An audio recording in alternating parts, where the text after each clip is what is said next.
a better time than right now. There you go. Got my lyrics in before we even began. Well, welcome to the Backpack Show, everybody. Why is it so quiet? Hello, backpack people of Earth. Where the heck did you go today? I'm a little nervous. Oh, you're always a little nervous at the beginning. I am. Go gentle with me. Oh, well. So who do we have on the show today, Kerry? Well, today we have Trinbagoan artist Annika Jones, who paints without paint, which is amazing. So she uses embroidery and other unconventional materials to create really powerful art that spotlights issues like the sexual abuse and trafficking of women and young girls. So it's like we're going to see some of it hanging behind her, some of her prints. It's amazing. And we're going to talk to the French primary school teacher, model, and comedian, FreakyHoody, about how he's got tattoos all over his body, even his eyes. It's amazing to see. And so he can no longer teach kindergarten. I guess the teachers didn't let him teach kindergarten anymore, but he still teaches primary school. So we'll talk about that and how that's been. It's a real strange choice of theirs too. I mean, we'll get into that. But, I know. So we're going to talk. Well, that's the thing. You could be this age before you could be, subjected to freaky tattoos, right? So.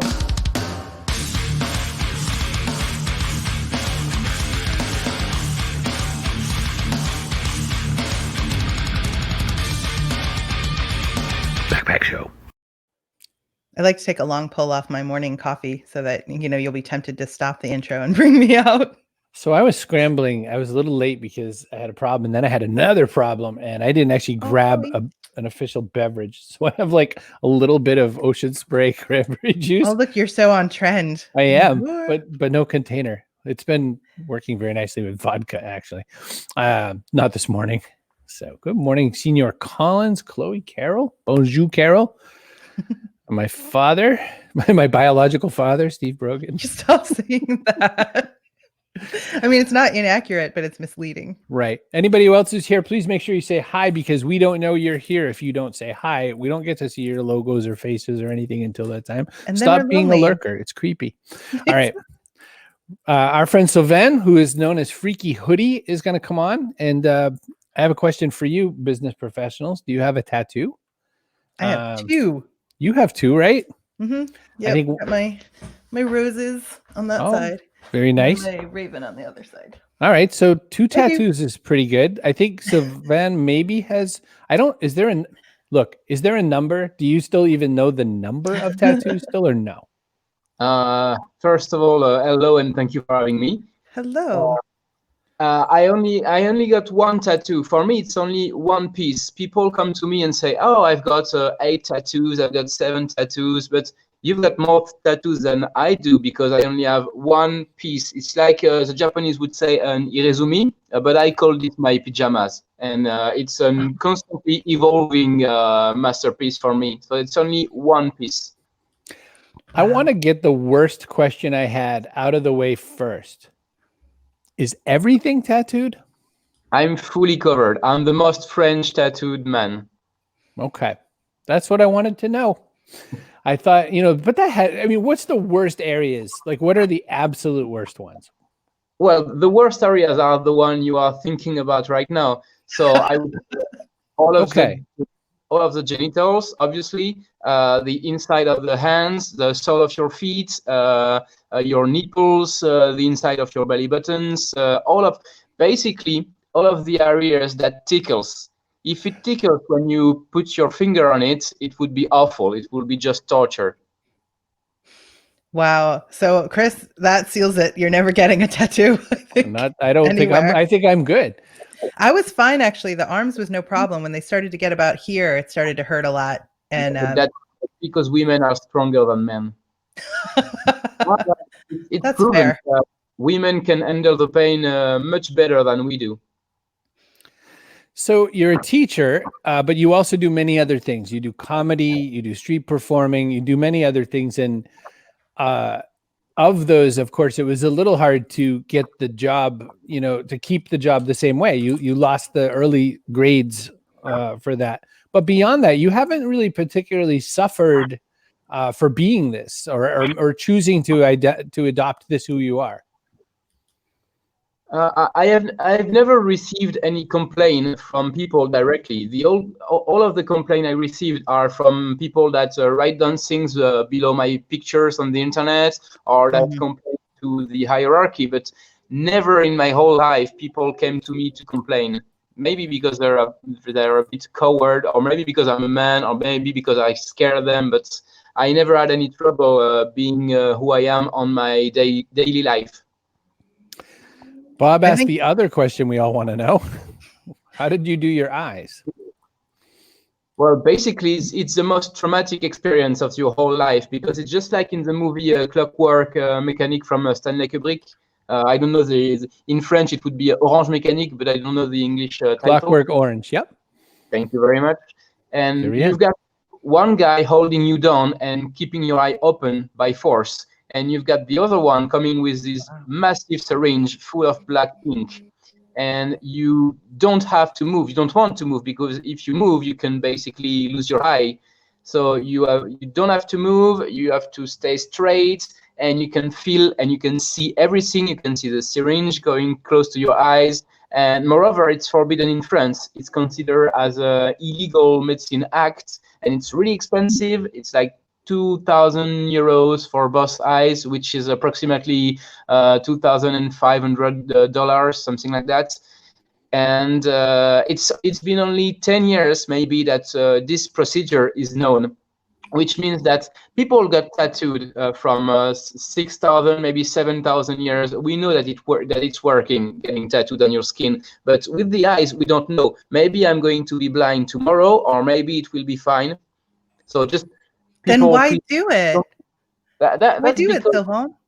Yeah, but that's because for me, getting tattooed is just like love, basically. When you love someone, you think about this person when you wake up, when you eat, when you go to sleep, when you train, when you do anything, you will have this person in your mind like forever. And for me, getting tattooed and having my eyes done was something that was a desire that burned me on the inside. So I had to do it, because it was the last part of my body that wasn't covered. When was the first one? Like, when did you get the first tattoo, and how did you know that it wasn't finished? I started by covering both of my arms in 5 months, I guess, when I was in London, and I was 27 and a half. So Chloe from Scotland thought they were contacts, but it looks really cool. I can show you, like, it's giving me the willies. Wow. So when you're teaching students, is there like an initial shock and then they get over it, or do they kind of stare at you the whole term? Everybody has an initial shock, either children or parents or grandparents, because moreover, when I'm on the street, I'm wearing a hood, like always wearing hoodies. So I know that I can be a bit frightening, but everybody start by doing like that. But when they talk to me, when they hear me talking, when they notice that I'm really intelligent and that I'm a good teacher and that I can do a really good work, the first impression goes away after maybe 30-40 seconds. What's your primary topic? What do you teach about mostly right now? I'm a primary school teacher, which basically I teach everything. French, math, English, sports, everything. Was that what you wanted to be, like when you were growing up? I've always wanted to be a teacher, because when I was 10, I had this male teacher, that I hated as much as I loved him. So sometimes I said, hey, I want to do this. And some of the time I was saying, oh, what he did was just crappy. I won't do that when I'll become a teacher myself. So it was half. And I wanted to become a teacher when I was 9, maybe 10 years old. So yeah, it was, and then I became a martial art teacher, and I did some other stuff with the children before becoming a proper school teacher. So did it ever occur to you that that getting so much ink would make it difficult to continue teaching? Like, was that ever something you thought about, or were you just like, this is who I am and I'm going to do it? I have never thought about the impact of my passion on my work, because I was a bit naive. I might confess, because I was always thinking about me. It was really selfish of me thinking that I could do my passion. And during the first 3 years I got tattoos, I was only thinking about that it was cool and that I really wanted it. So I have never thought it would be something bad for my job. Moreover, in France, we are state worker, which means that as soon as we become teacher, we can stay teachers forever, and they can't fire us. So I had this in the back of my mind as well.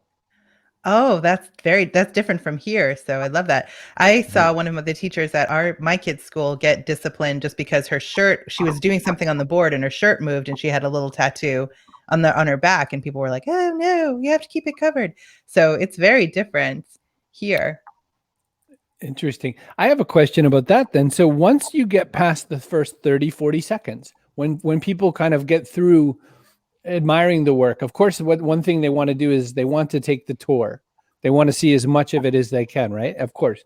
But then how do we get people past that to when you're just back to being who you are, or what becomes the message when you speak, for instance, or whatnot? What becomes the message beyond the art or through the art? My appearance just goes away. People will forget about my face and my tattoos after a few minutes. I'm pretty sure you're less shocked than you were like 10 minutes ago. True. We've adjusted. But we did have questions. So do you get those same questions over and over again? Like, is it your whole body? You know, are your eyes done? Are those things you're asked multiple times a day? It is question that I already know, but I've answered them 1,000 times through medias and through press and press releases, and so parents share the stories, so I don't have to answer them anymore on my daily life. Which is so we're just, not even as smart as children is what we've just learned. When you get a tattoo, of course, there's a great deal of pain, but people like pain sometimes. Is there further in this journey you can go? Will you modify your body more? Are there other ways that you want to change this? Well, I'm passionate about tattoos, as you can see on my face. And I will never stop getting tattooed, which means I'm currently doing a second layer, and then I will do a third one, a fourth one, a fifth one, and so on. And I might end up full black, not because I want to be fully covered in black, but just because it's easier to get covered with darker tones. So basically, it's really positive because it's infinite. You can do it as much as you want, and even on a black skin, you can add some more black on some white. So I will keep getting tattooed forever. Wow. Chloe's asking, do you think your tattoos help students to be more open and feel free to be themselves too? Hopefully, this is the message I'm bringing with me without even saying anything. But I didn't do it for that, because originally I got tattooed because I like that.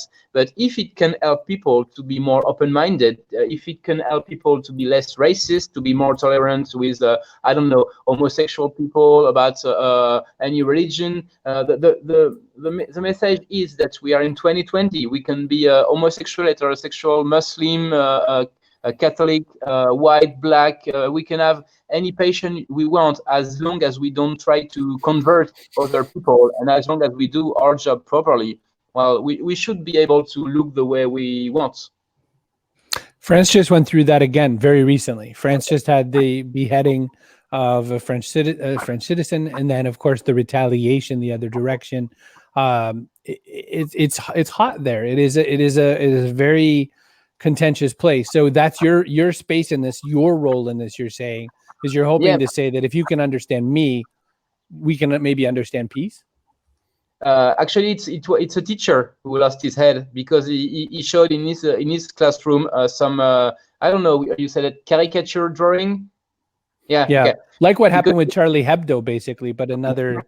The exact same thing, because he did that to remember what Charlie Hebdo was. So it's just sad that people are offended by that in 2020. We should be able to laugh at anything we want without offending people. So it's really sad. And he's a teacher. And once again, the people who attacked him didn't know him. So I don't compare myself to himself, obviously, because he's dead and it's awful, and I'm still alive, fortunately. But we both share the same thing, which is the fear of the unknown. That's because people didn't know him, and that was young people from other classroom that say to their parents that never met him that he did that. It's always the main issue is xenophobia, is the fear of people you don't know. Right. And as Carol points out, what you said as well, it was the same drawings. It was the Charlie Hebdo drawings once again. So they sparked the same thing. Hi, Melvin, by the way. Melvin runs a great daily show, by the way, out of Singapore. It usually starts at a very different time than ours. We have our first French comment. Saderinge. So it bothers some parents, but it bothers some parents, but he can do whatever he wants with his body, was the comment. Right. What a way to say it, too. And Coach Woodard says, what happens to the ink as you age? He says his father's tattoo became a blob of ink by the time he was in his 70s. Sounds like you'll still be getting fresh ones. But yeah, philosophically, it's really deep because I'm going against the idea that tattoos are permanent because I'm constantly covering them. So I let you think about that first. And then it's just a scar or just any other mark on your body. It will evolve with you getting old, and it's part of your body. And just to answer to your audience, maybe his father got tattooed in another area, which basically getting tattooed now it's easier than what it was in the 20th century. Because the technique has involved, the ink is more eco-friendly, so your tattoo is more able to hold on a long period than what it was previously. Listen to Sylvain, Chris. It's very easy now. I guess it's easy. Well, I've seen that there's different ways now, even than just the gun that we would expect. Now, not counting early Japanese with the tap and all that, but there's a newer kind of mainstream tattoo that's a little different than the gun. I imagine you must stay very current on the technology, or does that matter? I don't mind as long as I get tattooed, actually. Whatever. Yeah, I tried tattooed myself, but only with one needle, pushing down one dot at a time. And I did touch-ups during the lockdown in France on myself, like covering some black areas, but it's too much painful. And it's especially difficult to inflict pain to yourself. Yes. That's the hard part about learning to be a tattoo artist, I think, is you need skin to practice on. And it's hard. You could use yours, but it's so much more difficult. So they need people to kind of show up and volunteer. In France, we have a saying, which is "Les cordonniers sont les plus mal chaussés," which means that basically people who make shoes are the one who wear the worst shoes. And it's the same with tattoos. Tattoo artists are as ugly, disgusting legs because they practice on themselves. Mr. Freaky Hoodie, sir, thank you so very much for coming on the show. Bob says he wishes he had you as a teacher to understand him when he was younger, because Bob has all those same tattoos. They're just inside. Bob, I don't know if Bob has one. All you people saying you have them, I want to see them. So I'm saying Bob has them inside. Oh, but I know, but I'm saying all the people in the comments saying they have tattoos, pics, or it didn't happen. Right. Paul asked, do you travel to various artists for your work, or do you have specific dedicated artists that you work with? Good question. Mm-hmm. I had like 9 or 10 people who has worked on me, but no, I only go to one tattoo artist in Paris, because when you already know the route, when you know the guy, when you know the seat, well, it might sound stupid, but you put away all of the hazardous factors, all of the randomness, and you can focus only on the pain and on the station. So no, I only go to one tattoo artist. The name of the shop is Hand in Glove, and it's a title from a really famous song. And I think the motto of the shop is, and then the people stare, and if the people stare, the people stare. I really don't know, I really don't care. And I like this idea. You can have a look on the lyrics of this song, Hand in Glove by the Smiths, I guess. The Smiths. We'll pull it, I'm sure. Thank you so very much for your time today. Stick around if you can. We have a little panel at the very end, but thank you so much. Wow. Carol says she has trouble waxing her own legs. Me too. I don't. I miss my waxer. She and I have great conversations while she works. You know what I'm thinking to response to that is we're sponsored by StreamYard. You can go to cbrogan.me/StreamYard. Bring your own tattoos. Bring your own tattoos today. cbrogan.me/StreamYard. You can make your own show like this. Someone just bought one this morning, right before the show. Someone said, I think I like Chris Brogan and I think I like Kerry. I think I'm going to go and get me a StreamYard. They don't even have to like us. They just have to like what this technology can do because it's pretty juicy. But when you use your link, I make $6.14. So pretty good money. I mean, think about that. What can that's not even a hamburger. Honestly, I was recommending it to people for months before they ever became a sponsor because I just love it so much. I love things that work well the way they're supposed to work. Now, slightly different, slightly better, slightly different. We're sponsored by PubSite. Authors, if you don't want to use your body and your skin as your story, if you want to actually just write all that ink onto a page instead of inject it into your eyeball, after you finish writing that book, it's as hard as getting that many tattoos to promote your book. You need a website. So when Sylvain writes his book about his experience, like his memoir, then he'll need a website to promote it. And you can get it at pub-site.com. It's super, super easy to create your own website there, even if you're not a techie person, because, a lot of authors maybe aren't.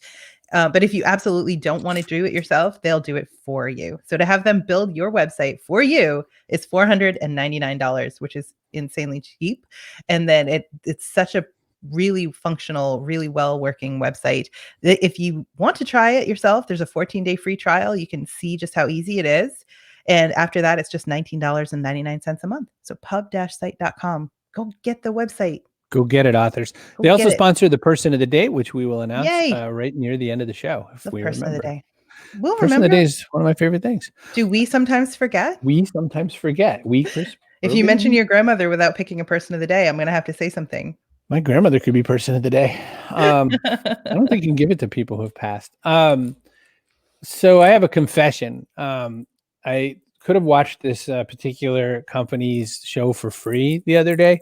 More than 500,000 people signed up, but I asked Kerry to let me just watch over her shoulder because she was already watching it. And really, I just wanted to see what Aquafina had to say. And I thought, everybody else will just be gravy. And Kerry and I were watching Adobe Max, and this artist came on, and we were both blown away. I think I was smitten. I just thought this is amazing. I said, go get her. Go find her. And I started tweeting like an idiot. Like while I'm watching her on the screen, I'm like, hey, Annika, can you come be on my show? And she, who doesn't even use Twitter much, was like, I'm here. Okay. And then I thought like she wasn't replying because it turns out she doesn't even use Twitter. And Kerry said, well, maybe she uses Instagram because she's an artist. Mm-hmm. I go to Instagram. Poof, there she is. She says, yes, we do the show. And now I can show you what Annika's doing. Oh my gosh. Nneka Jones, cover of Time magazine, the first Trinidad and Tobago artist ever to get the cover of Time magazine for a Pharrell Williams. You can't do any better now. You're done. Retire. Career's over, right? It has to be. The price of all your artwork will go up. I know it's been crazy since then, but thank you guys for inviting me to the show. I'm so excited to be here. Oh, we're so happy to have you. So what I was amazed by watching you talk about your work was that you were young when you started, and it's not easy to make your way. No, but I mean, it's not easy to make your way as an artist in any situation. But when you're a young Black woman trying to make your way as an artist and talk about things that people are kind of uncomfortable talking about, sometimes it's even harder. Like people throw up obstacles for you. But let's tell people that this work here, that's actually embroidery at the top. It's not paint. So you're an artist who paints without paint. So this is thread or embroidery floss? Yeah, so amazing. All of those that you see on the website right now, those are a couple of them from my embroidery series, because I believe I've done about 12 embroidery pieces so far.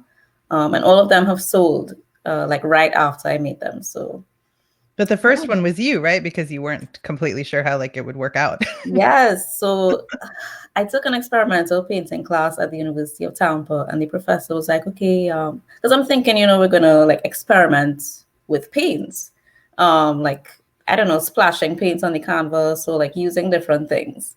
And then the first thing he says is like, okay, no paint is going to be used in this class. You have to create a painting without using paint. So I'm like, what? Like, that doesn't even make any sense. So he kind of gave us some background and told us do some research. And that's when I found a couple of other artists who were using embroidery as their medium. And that's when I decided to experiment. But I didn't want to risk too much. So I just decided to do myself, just in case it didn't come out like how I expected it to. But it's stunning. Thank you.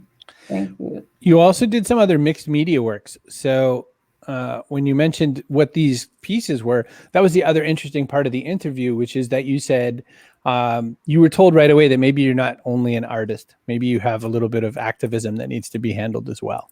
Right. I think that kind of solidified at the University of Tampa, because I started off just doing regular sketches or portraits of people just because I enjoyed looking at faces. But I think taking more classes at the University of Tampa, I kind of understood how I could use materials or non-traditional materials and pair that or marry that to content and what's relevant in society right now and what people aren't speaking about or what they're uncomfortable speaking about. And that's kind of how this series of condom and embroidery work was born, just from that idea of merging the two. So those are condoms that you've painted. Yes, a lot of people mistake them for like little buttons or like caps or just blobs of paint, which I find so interesting, but that's the point of the artwork. It's to get you questioning what is the texture and to get you closer to the piece. Mm. And then the pieces, the storyline behind the pieces is to say that, you know, against sex trafficking, against treating women negatively in general and that sort of thing as well. So how is that still progressing with you? So the pieces actually required a lot of research beforehand. And most of these statistics showed that most of the victims were young women and girls, mostly of color, that were being trafficked. So that's kind of how I chose my subject matter. And from then, it's kind of evolved from me using these faces to showcase victims to shifting into my embroidery work where I'm like, we're no longer victims. It's more of a statement of us taking back that authority over our bodies and having that control and saying we're in charge and we're here now. So that's kind of how my embroidery work shifted from showing victimization to that authority of Black women and young girls and their beauty. You can definitely see the expression, like the paintings themselves. The subject looks so expressive, and I can't imagine how you achieve it with embroidery, but they're looking like they command respect. Thank you. I appreciate from that. the viewer. We have a couple of questions coming in. One person wants to know, did you have to learn a lot of embroidery technique, or did you already know it? Honestly, it was just like a trial and error kind of thing. My mom sewed a lot when I was younger. She still sews now, but it was mostly drapery. So I had that experience of like threading needles for her. So I had the experience of being in that environment with fiber art, but not necessarily specifically embroidery techniques. So I had to kind of learn on my own as I went along. I still, up to this day, don't know like the specific names of different techniques or whatever. I just do what I can do to make the piece look like a face or a portrait or whatever symbol it has to represent. I do that. Yeah. I need to know who Chelsea is, by the way. Oh, Chelsea? It's a friend, right? Yes. A supporter. So great. We'll share the website like a million D times, Chelsea. Don't you worry. Kate wants to know if you have a mentor and who inspires you. Right now, I don't have a mentor, but I think I've gotten this question a million times, and I can't choose one person that inspires me because I feel like I've had so many different influences in my life throughout my artistic journey thus far, and each person has contributed in a different way. So I think a large part of that was my professors and my teachers. In school, they kind of molded me in different ways and built that structure in different ways. So some taught me, okay, this is the structure of how to draw. Some taught me, okay, this is the structure of how to paint. And then one demolished that completely and was like, you don't even need the traditional materials that you use to create art. You don't need paints. You don't need a pencil. Find non-traditional things and create something that people use in their everyday life and that people see as like hobby activity but turn that into fine art, make it something that is useful, that you could connect with your audience with. So it's like Sylvain, who had a teacher that he both loved and hated, and either way inspired him. Like you take something from all these different people. Definitely. I'm not like him in the sense of the tattoos, though. The only needle that I've came that close to was the embroidery needle. So Amanda's asking, how do you plan what you're going to create? Does it ever turn out differently than you anticipated? So it's a process for me. I feel like I see the final image in my head before. And then on top of that, I do a lot of research again based on statistics or what's currently happening.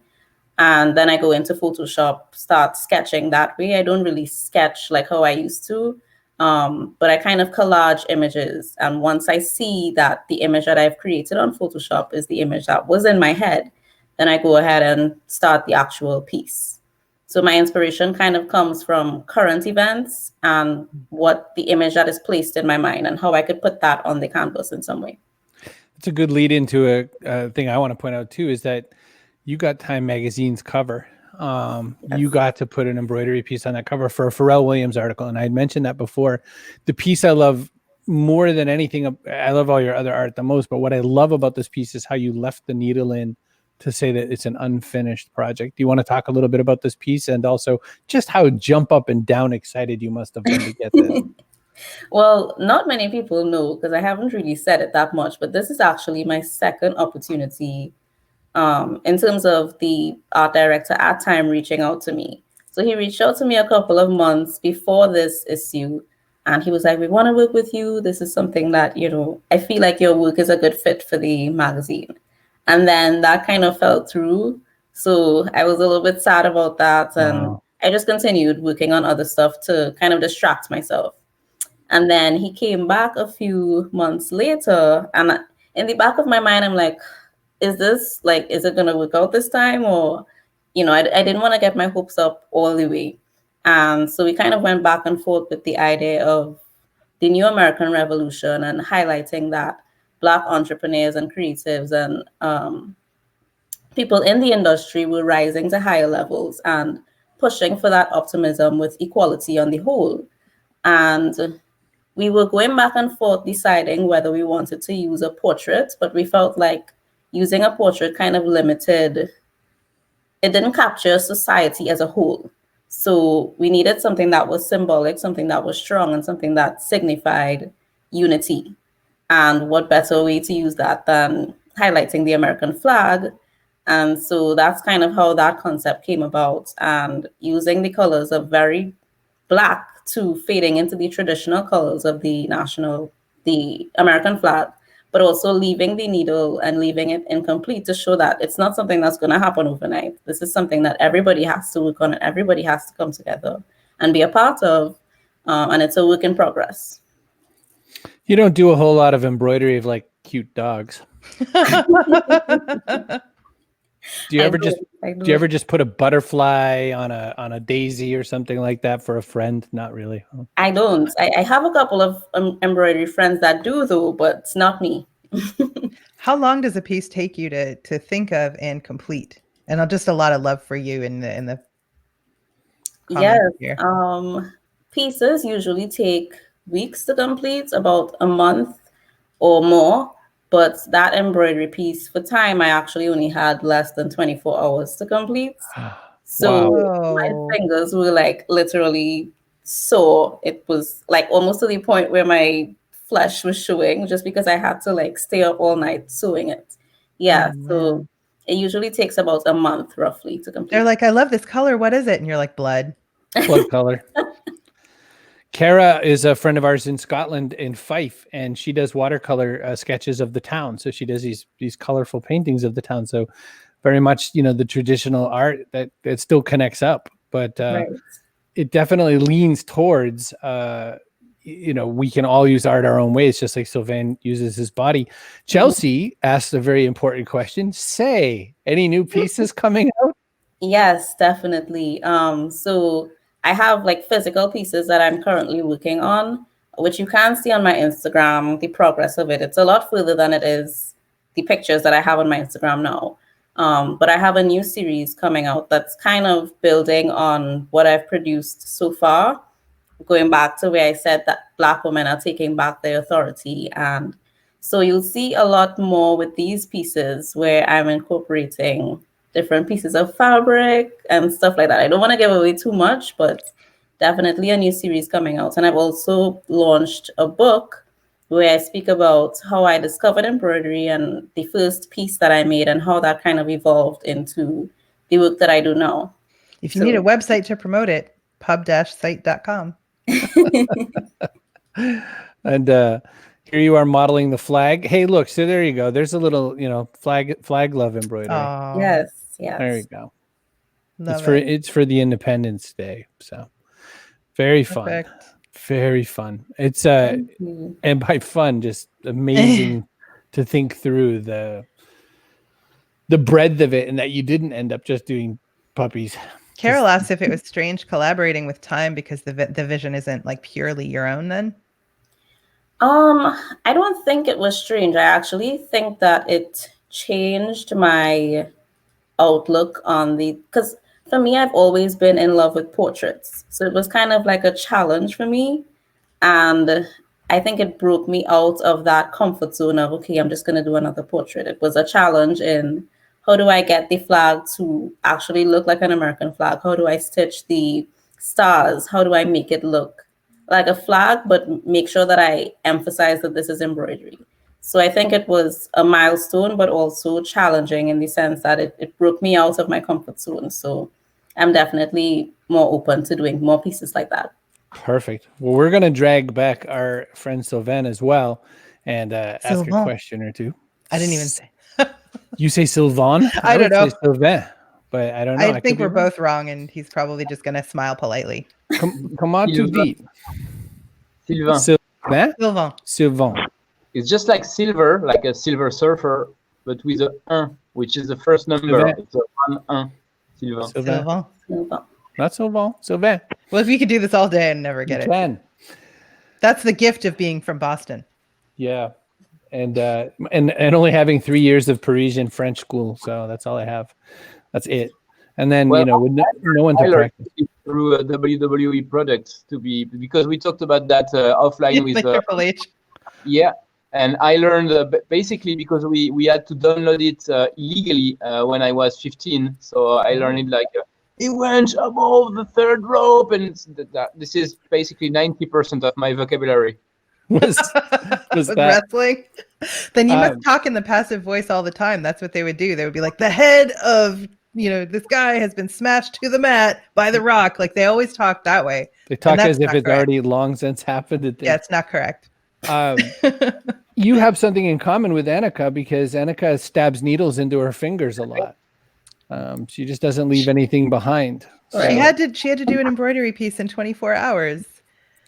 Do you feel that? Do you feel that you ever want to bring your art off of your body onto a page or something? To be honest, I didn't know her work, but I will have a look now because I think it's just beautiful. And congratulations for what you've done. Thank you. Amazing. So will you ever create art, Sylvain, off your body?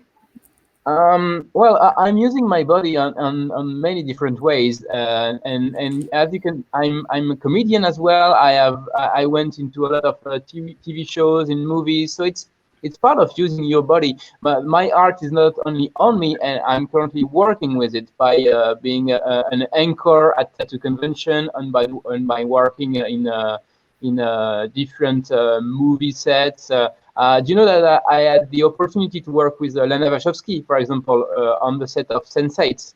I played a clever, one of the best moments in my life because she's one of my heroes when I was a teenager because she is one of the directors from Matrix. So it opens a lot of doors for me. That's so interesting because I remember people saying when Angelina Jolie got tattoos, they were like, oh no, she's going to limit her options. This seems like it would be limiting, but you're saying it's actually expanded your opportunities. It's different for her because she's a comedian, like a proper comedian. So she had to be able to play different role, whereas they always call me to play the bad guy. I could be a tattoo artist. I could be a criminal. I could be a guy in a nightclub. So it's different. Annika, Chloe wants to know if your book is on Amazon. I'm just going to break in with that. Chelsea probably knows. No, it's not on Amazon right now. It's currently only on the website. That's why it's so important to have a website to promote your books, authors. There you go. Sylvan, I was thinking about you while we were talking about Annika's teachers and influences. Has it been for you, like, have you seen your students go on to create art or to do things that maybe they wouldn't have if they didn't have your encouragement? Hopefully they won't paint their hands with black or blue ink, because I will have some more trouble than I already had. That's fair. A very good point. Very good point. You don't want them to emulate you. No, Annika, but I received like dozens of messages on a daily basis saying that I have helped people to, I don't know, to make their coming out, or to get tattooed, or to just accept how they are deeply in front of the whole societies. And I'm really grateful for all of these testimonies, because I didn't want to do that originally, but if I can help, I'm happy to be the guy who will help everybody to open their minds. Annika, one thing I noticed in your art too is that you're trying to bring a lot of awareness to sex traffickers and people who have been really victimized by that experience. But that means that it's important that you humanize them, and that you have to make us really care for the person. So it's a challenge, it must be, to sort of think about trying to make people aware that there's a violence happening, but also beauty. Is that why the target motif, the bullet motif, is that how you bring us there? Yes, so that's exactly why the person is placed dead center at the middle of the canvas, and the target is placed mostly around their face, but it forces you to look at their eyes, because I feel like that's seeing where the eyes are like the windows to the soul. Most people connect with emotions through looking at your eyes. So in each of my pieces, whether it's paintings or embroidery, I try to focus and make sure that the eyes are almost perfect, so that it draws that emotion out of you, in the sense that, oh, this is like, this young girl is so pretty, or she's beautiful, but it's painful to look at the same time. And painful to look out sometimes, maybe too. It's time now for us to pick our person of the day. I think this is sponsored by PubSite, so pub-site.com. You are now the person of the day because of how wonderful and supportive you were, Chelsea. So what this means is you are now entitled to a free apple just like that one, except you have to just go to a store and buy it yourself. So well, then it's not free. I feel like the terminology I didn't pay for it. Problematic. It's free. Oh, the apple's free. So Chelsea, you win. You're the person of the day. Thank you so much. Mike says such inspiring guests to start the week. Well, because it's art. It's we have art from the soul and art on the soul. I mean, you're going to start tattooing organs sometime. Now I feel like a beginner. I feel like a rank amateur with my little starter set. It's a competition. I know. That's somewhere. I mean, I'll never be the most tattooed woman in America. Kate wants you to know your neighbors. She's over in Clearwater. So how funny. Right next door, practically. Now we have this very important question, which is, what goes in your backpack? So it's a metaphorical backpack, but what it means is that there's, nothing is very certain right now. Everything is all confusing. Day to day, everything changes, but we only have so much that we can carry with us. So Annika and Sylvain, what do you put in the backpack that is something that's either metaphorical or physical that people can use to make the next 5 years better? Whoever has something first. What do you have? I think in my backpack, I would sprinkle a little bit of self-doubt. But hear me out. A lot of people usually put things like confidence, or I don't know, I feel like a lot of positive things in their backpack for success. But for me, I think self-doubt is something that continued to push me or have me take risks.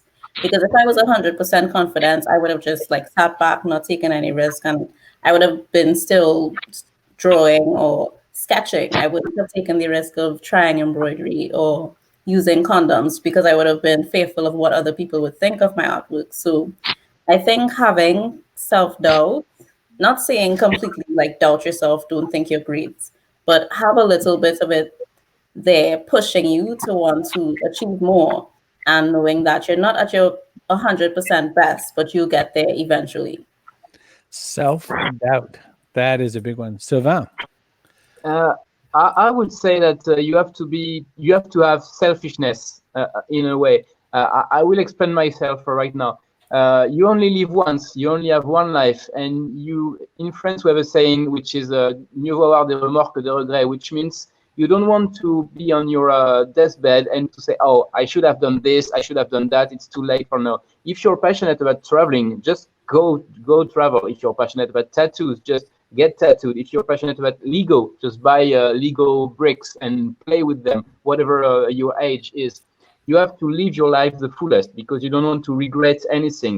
And we are the only species in the planet Earth to have something else to do than just eating and having children. So just try to give a meaning to your life by having a passion and by embrace it. And the second thing is never judge a book by its cover. And I think it's big by itself. I think I want to judge you by your cover because I like your cover. It's a very nice cover. Lots of love for you in the comments. All the love for you in the comments. So, by the way, no one knows this. It's very, very rarely talked about. But my grandmother had a tattoo. And the thing is, it was placed in a very strange spot.